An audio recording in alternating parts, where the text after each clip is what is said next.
The phrase, "What are you up to?" is a common casual greeting that can convey different meanings based on context. It can serve as a simple acknowledgement of someone's presence, a way to ask what they're doing at the moment, or a means to catch up on recent activities when not seen for a while.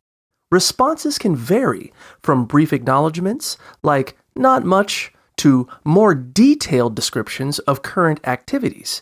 If someone is inquiring to see if you're free, responding with "why" can clarify their intentions.